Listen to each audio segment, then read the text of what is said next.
Hello, everybody. Thanks for being here today this afternoon. It's a great day to be outside in San Francisco, one of those very rare days, and I have to express some extra thanks to you guys to be here in this room listening to me. So I hope I can make it worth your while this afternoon or at this time here today.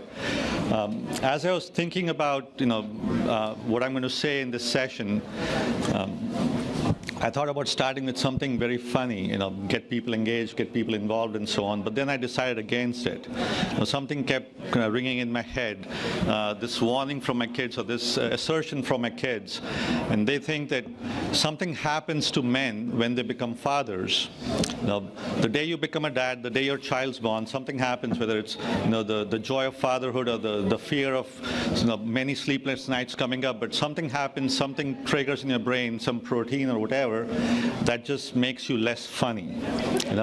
So suddenly you are a nice funny guy, and then you have a kid, and boom, anything you say, any attempt at humor becomes a dad joke. It's not a bad joke, it's a dad joke, which is a little different than a bad joke, apparently. That's what they say. So I figured maybe I'll give it up. It's been 17 years since I became a dad, a little over 17 years. So apparently I haven't been funny for 17 years. So I should try not to do that today. And I can hear a few people laughing. Thank you for your sympathetic courtesy laugh. Others in the room, whatever, 200-some people. Thank you on behalf of my kids, because you endorsed what they say and what they claim is true. Apparently, it's all over Snapchat and TikTok and so on. I haven't seen it, but apparently it's true. So I'll put all of that behind us, and I'll get down to business.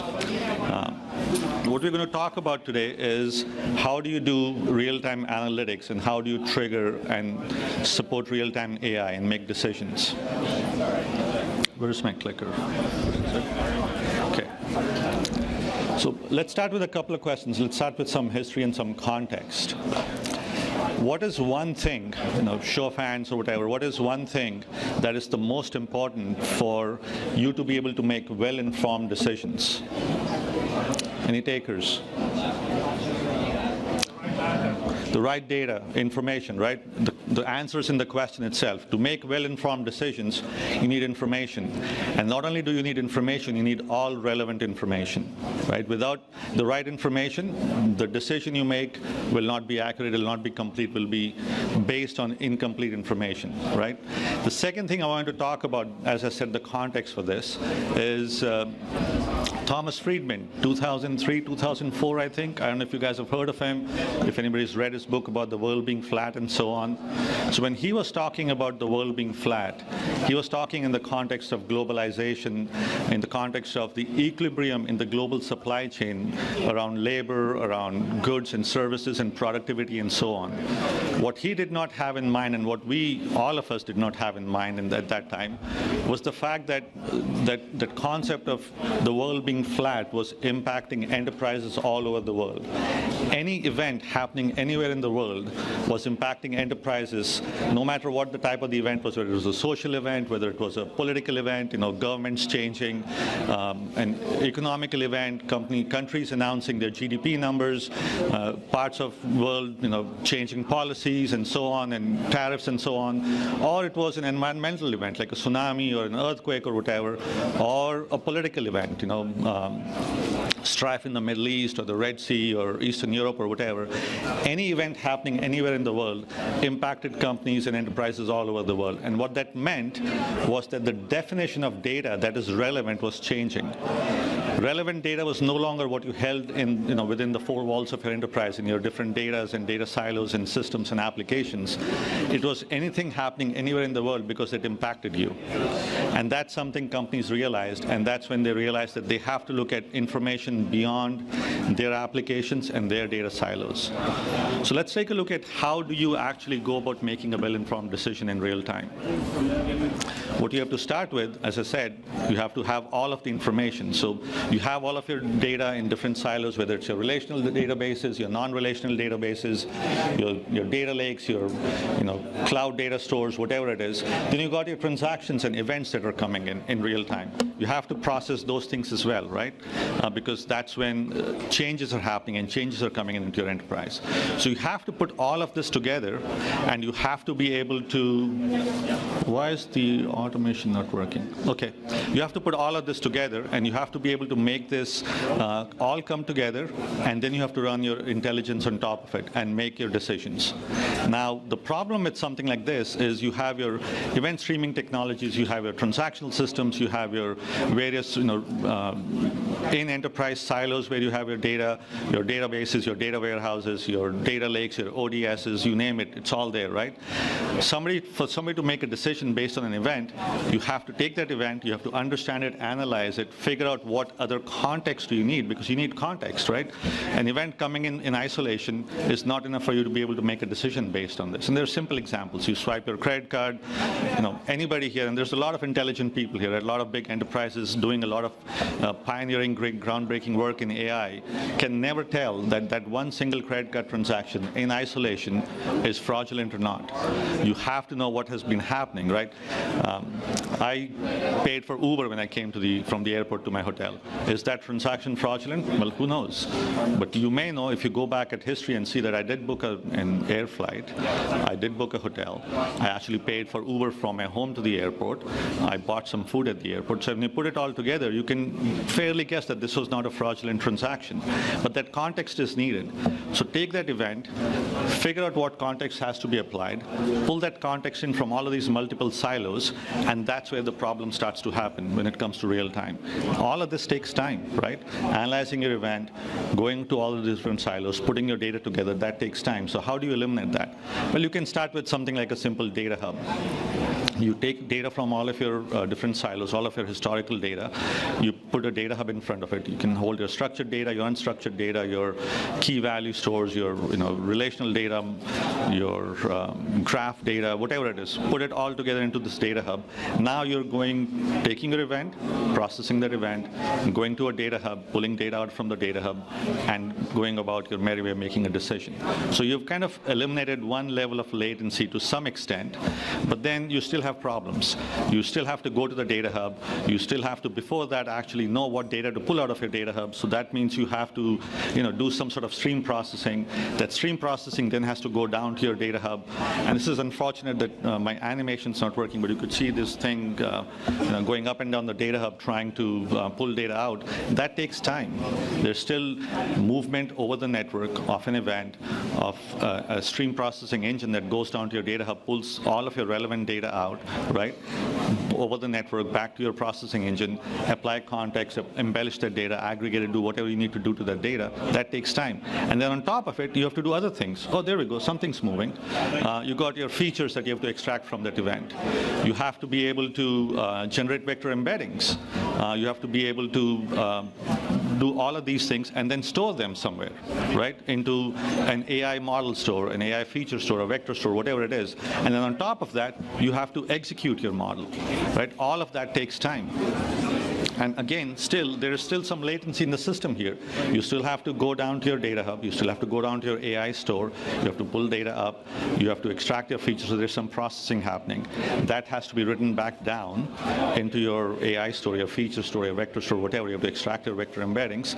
And then you go and execute your AI model against it. Nowadays, everybody here is talking about RAG and so on. You can have a RAG application point to your vector store, and you can do all sorts of different things.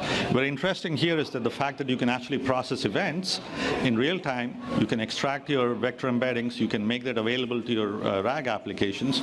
You can now apply recency to your RAG systems as well. So when you're doing a search, you will have recent data and recent information to be able to do that search against your LLMs and so on. So there's that element and level of performance that comes in this way as well. But still, you're still moving through a bunch of silos. As you cross application boundaries and data silos and data boundaries, you introduce latency. So how do you try to eliminate that or minimize that or make this whole thing more efficient? One thing you could do is you could start with, let's say, putting all of your processing, all of your stream processing, your feature extraction, your vector embeddings extraction, your execution of your AI model in a scalable, horizontally scalable distributed compute grid as an example. And there's a bunch of technologies out there that do that, right? It's nothing new. So you have that. You have now managed your data processing component of it a little bit better, because you now have this compute grid that scales horizontally, that distributes your workload, that does your processing a lot faster. You still have a problem there, though. You're still dependent on data to do the processing, and data is sitting in a silo somewhere, in a data hub somewhere, in an AI data store, a vector store somewhere. That takes time, right? So still that going into the data store, making the query, coming back out. If you're running an AI model, you need 3-6 months of contextual data history and so on. That is a lot of data that's moving up and down over the network, right? So that takes time. So what do? You maybe try to add a level of performance improvement there as well. You can have your data hub and your AI store actually sit in a distributed in-memory data grid. So now your data is sitting in a low latency data store. You eliminate disk I/O. You can still have it backed by some sort of an ACID compliance durable disk store, but you at least have your hard data that you need in memory in a distributed data grid, and that eliminates your disk I/O. So that eliminates one level of performance bottleneck here, right? You can query the data in memory, you can retrieve it, you can process it, but then again, querying, retrieving, processing, that still goes down to your data grid, pulls data back. You still have that network latency that we haven't eliminated. So there's that problem there still that we are running into, right? So with this whole system as well, you still have that problem. You have your silos and your boundaries. When your event comes in, it has to go over the network into your stream processing engine. Your engine is going across the network to your data hub. Even though it's in memory, it's just sitting in some storage somewhere or some memory store somewhere. You have to go there and come back. So there's still that network latency. And it's worse actually where you are doing your model execution, because the model execution requires data to come at high speeds, and that's where a lot of data is coming as well, right? So that's where, in this whole ecosystem, that's where the biggest bottleneck is in retrieving data to be able to feed to your model, to be able to process it. So what do you do there? How do you eliminate that latency? Well, not all of it can be eliminated, not laws of physics that cannot be bent. If there's any component of network in there, there will be network latency. You cannot bend laws of physics and go past speed of light and all of that fun stuff. So what can we do to minimize this? Let's take a look. Well, one option we have is, as this thing is being processed, you could actually introduce a layer or a technology that encompasses your compute processing, your compute grid, and a data grid into a single platform. And by doing that, what you have done is you've actually eliminated the movement of data from your data hub into your processing engine and your compute engine, and you've eliminated that biggest latency that was there in the system, which is when your execution of AI models is happening. When the models are executing, that's when you run into this problem where the data has to be pulled in and pulled out and so on, and that takes time. So that's what you eliminate when you put it all together into a single platform that combines your data storage into that low latency in-memory distributed data store, and your compute processing for all of these kinds of different needs that you have, whether it's feature extraction, vector extraction, or embeddings generation, or running your AI models.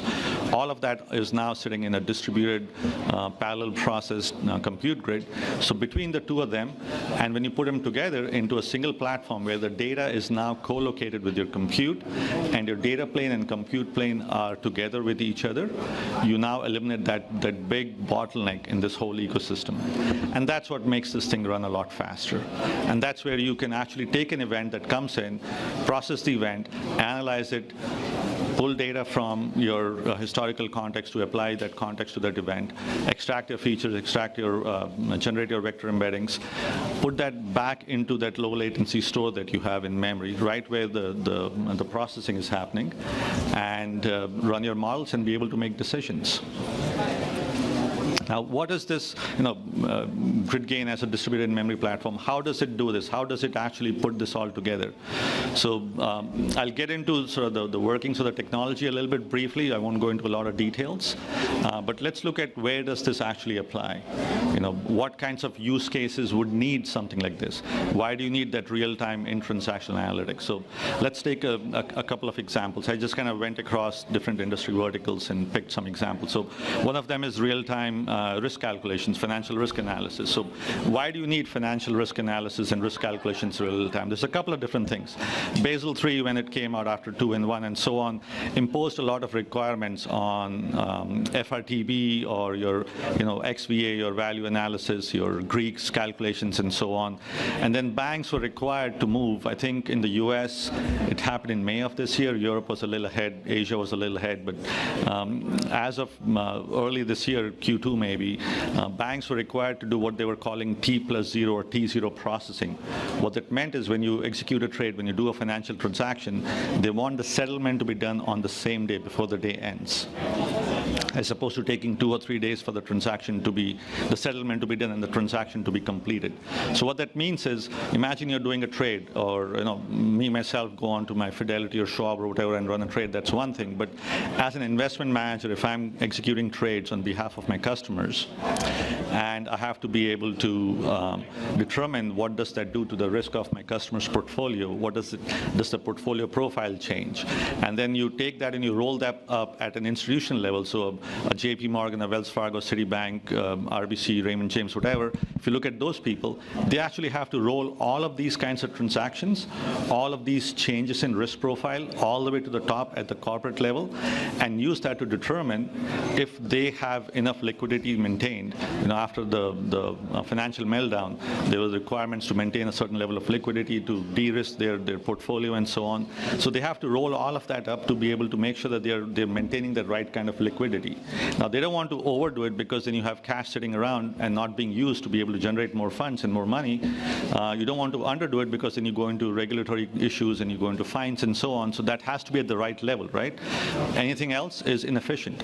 So for banks to be able to do that, they have to take your currency trades, the latest currency values, equity trade requests coming in, trade values and ticks from all of the trades and all of the assets you have in your portfolio. You have your derivatives, your complex assets. Take that, hypothetically figure out what would happen if I were to execute this trade. What would that do to my portfolio? Calculate your portfolio risk, execute the trade, recalculate your portfolio risk, figure out what it means for that one portfolio for one customer, what it means for me as an investment manager for all my portfolios, and what does it mean for my employer, the bank, at the corporate level. And all of that has to happen dynamically in real time. And all of this, if you look at a streaming ticker coming in for equities, and you look at currencies, and for me in my portfolio, it may just be a bunch of stocks and some mutual funds maybe, but for investment managers, it's a lot of these different assets all combined. To be able to track all of them, to be able to analyze all of them, to be able to do all of this calculation in real time, requires a technology that can actually manage all of these things together, right? Here's another example, utility grids and energy grids. We all, in California, we are very familiar with power outages, because a bunch of different kinds of things happen. Tree branch falls on a power line, and boom, we are out of power for hours and days and so on and so on. So what do power grid operators do? The truth is, generating net new energy is very expensive and very time consuming. It's not a 1 week, 3 months, 6 month kind of project. It's many years before you can say, I'm actually adding a power plant to generate more energy, right? So generating energy is not an option to meet the energy demand. The option there is to be more efficient about making sure that what you're generating is being fully utilized, which means no unscheduled outages, no unscheduled downtime, no breakage in your power lines, your insulators, your transformers, and things like that. So how do these grid operators do it? They actually have sensors and devices all over the power grids.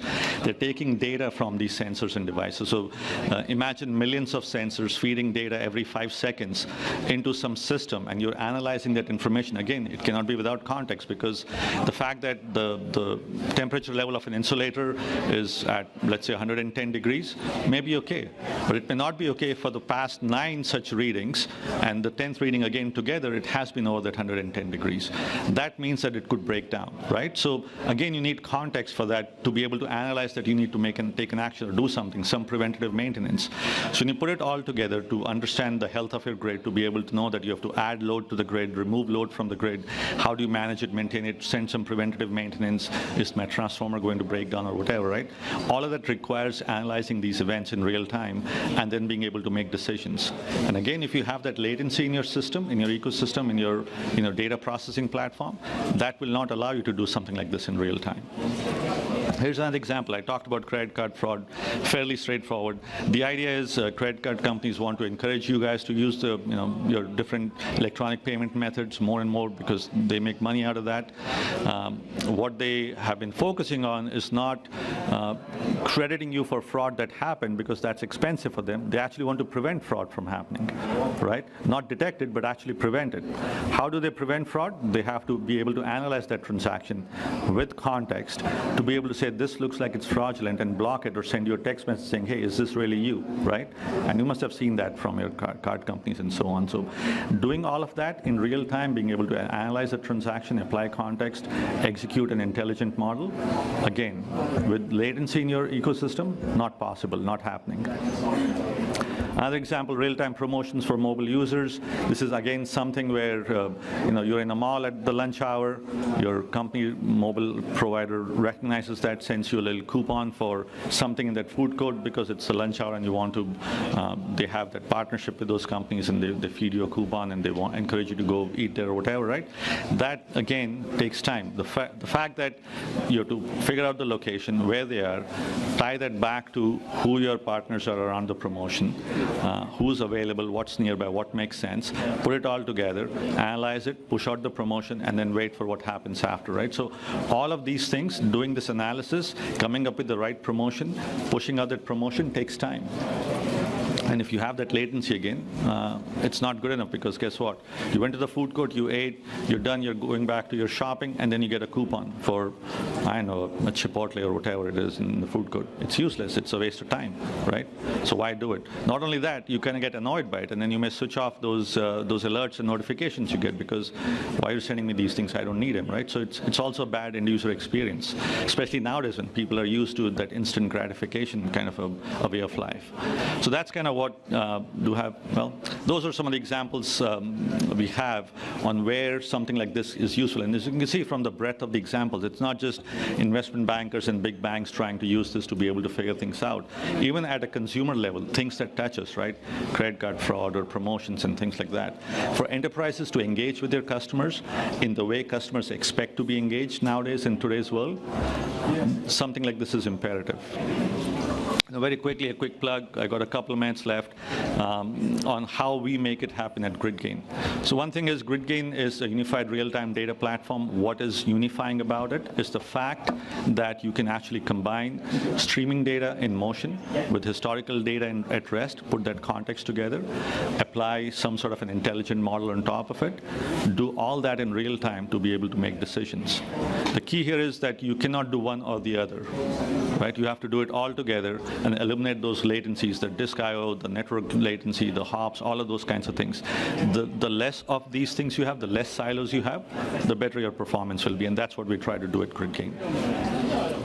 It's a very simplified architecture, very non-intrusive. It works with a number of different standards. You can have GridGain sit in front of your relational databases, your NoSQL databases, or data warehouses, whatever. Accelerate data processing, whether it's transactional processing, analytical processing, stream processing. Put all of that data together into a data hub, a very low latency, high performance data hub. Remember, we talked about this initially. What is the most important thing to be able to make a well-informed decision is data. And if you have data, all data that is relevant to you in a high-performance, low-latency data hub, half of your problems are already gone. Then it's a matter of how do you take that data and execute the intelligence on top of it. And that's where a unified platform where you can also actually execute the intelligence on top of your data comes into the picture.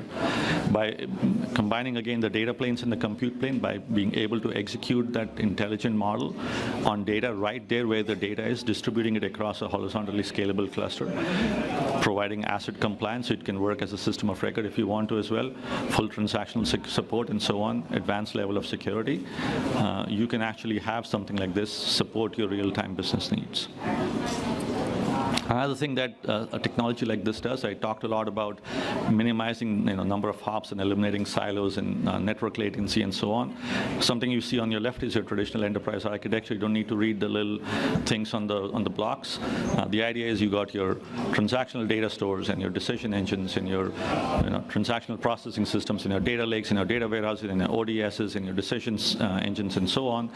And on the other hand, you have something that puts some of these things together. It's not a one one solution for everything. It doesn't replace all your technology in your ecosystem, but it minimizes the number of hops. And by minimizing the number of hops in those right areas where you can make data available as a hub and execute your model, be able to pull your data out, execute your intelligent models, those two areas where there's a lot of latency is where your ecosystem becomes a lot more performant, a lot more efficient, and a lot more easier to manage. It's a simpler data ecosystem, a lot easier to manage. So key takeaways, basically, again, data is the most important thing, right? But data-driven enterprises, as we saw from some of these use cases, need real-time processing. Combining your streaming data and transactional data with analytics is the way to go, because without that, you are leaving a lot of value on the table. You're increasing a lot of latency. And finally, unified real-time data platforms do provide a lot of value for enterprises who are trying to be data-driven and trying to do those in-transactional analytics. With that, thank you very much for staying. Again, thanks for sitting here during your lunchtime, and I hope it was worth your time. I'll take questions. Round of applause for Lalit. Amazing job. Thank you so much. We all need a little bit more time back in our day, and reducing inefficiencies is very critical for most enterprises, so thank you. Thank you. We have a couple minutes for Q&A. If anyone has some questions, just raise your hand real high. We've got a question here in the front. So I'm wondering if it is ready plug and play or require level of integration. So the truth is you have data sitting in your own silos, right? And you have your event stream technologies in your transactional system. So this will plug in with those technologies. It'll plug in with your data stores. We have connectors, all standard-based, everything from key value connectors, your columnar store connectors, to your SQL-based connectors. You can actually execute a full ANSI SQL query on the data hub. You can, against the same data, you can run a key value-based query. You can run a REST API, a Java, C++, Scala, Python, R, whatever you want. So we support connectors with these technologies. We are not saying replace them all to make your system efficient, but we plug into your ecosystem to make it happen.